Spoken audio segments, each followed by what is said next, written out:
Hi everyone, welcome to the first video of the Min-Max series.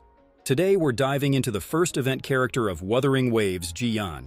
I will guide you through everything you need to know to achieve the highest DPS possible. This is how you should build Jiyan.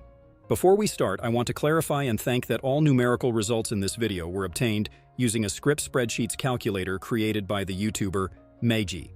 I'll leave her link in the description in case you want to support her and use her calculator. When it comes to choosing an Echo set, the Sierra Gale set is the best one, and 43311 is the only viable option. The Echo skill to use is Felian Berengal, which provides a 12% arrow damage and a 12% heavy damage buffs. For cost 4, use crit rate or crit damage. For cost 1, use ATK% and ATK%. For cost 3, use 1 arrow percent, while the second can be either ATK% or another arrow percent. Now you might be wondering which one is the best to use? The general answer is whichever has more substats or better ones. But why? Let's try to understand from a theory crafter point of view. We'll refer to this stat comparison chart I made. Double arrow percent wins in all cases where we roll ATK% in the substats, or just flat ATK, while ATK% plus arrow percent wins in cases where we roll heavy damage or only crit rate and crit damage. Since the difference between the two options is minimal, the general answer remains valid. Moving on to substats.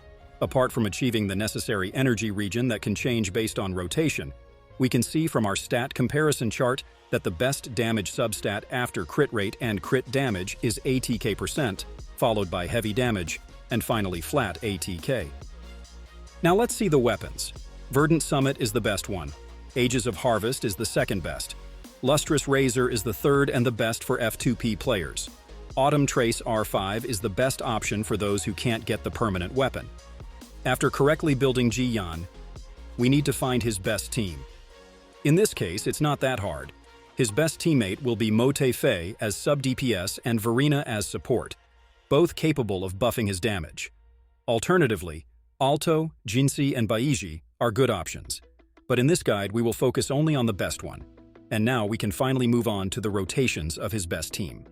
Let's start with the warm-up opener. Jiyan start. Mortefi quick swap into Verina. Normal attack 345, cancel animation. E, cancel animation. R, Mortefi quick swap into Jiyan. E, at this point, slow down a bit and let the entire animation of his skill play out, because if you execute it too quickly, you'll end up teleporting back to Mortefi, skipping his next action and consequently losing the necessary concerto energy.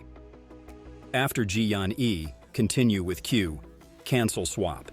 Mortefi quick swap into Verina. Q, cancel animation. Jump, mid-air attack 1-2. Outro into Mortefi intro. E, cancel animation.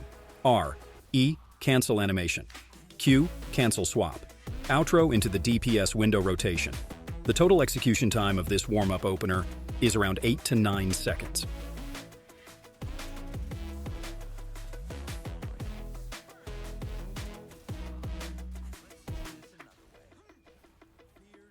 Now we are going to look into the DPS window. Jiyan intro, cancel animation. R, normal attack 1, cancel animation. E, normal attack 1, 2, 3. Normal attack 1, 2, 3, cancel animation. E, cancel swap. Outro into warm-up loop. The execution time is around 12 seconds. Mortefi intro. Normal attack 1, 2, 3. Double E, cancel swap. Verina, normal attack 3, 4, 5, cancel animation. E, cancel swap. Mortefi quick swap into Jiyan. E, cancel animation. Q, cancel swap. At this point, it might happen that if you are very fast or if you do not have enough energy regen, you might not be able to use Verina's liberation in every rotation. Don't worry. If this is your case, you just need to replace R with normal attack 3, 4, 5, and add one more mid-air attack. Verina Q, cancel animation. R jump, mid-air attack 1-2. Outro into Mortefi intro. RQ, cancel swap. Outro into the DPS window rotation. The total execution time of this warm-up loop is around 11 seconds.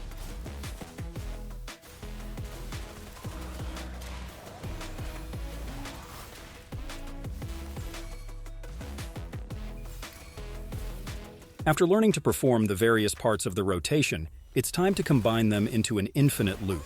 We can divide the rotation into two main categories: rotation opener, which is the first to be performed when we start a fight in the tower, and rotation loop, which will be performed in a loop until our enemies are eliminated. The rotation opener will consist of the warm-up opener plus the DPS window. Meanwhile, the rotation loop will consist of the warm-up loop plus the DPS window. For this rotation, cadenza is not needed. The necessary energy regen for this rotation can be found in the description.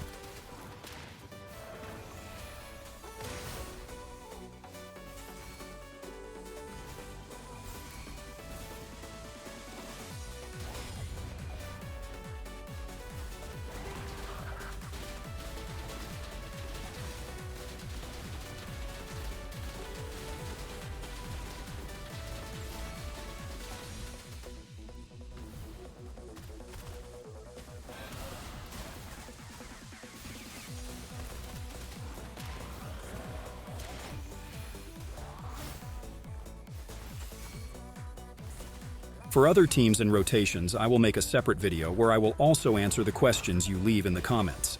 Thanks for watching. If you enjoyed the video, please leave a like and subscribe to the channel so you don't miss future content. Hit the bell icon to get notifications every time I upload a new video. See you soon.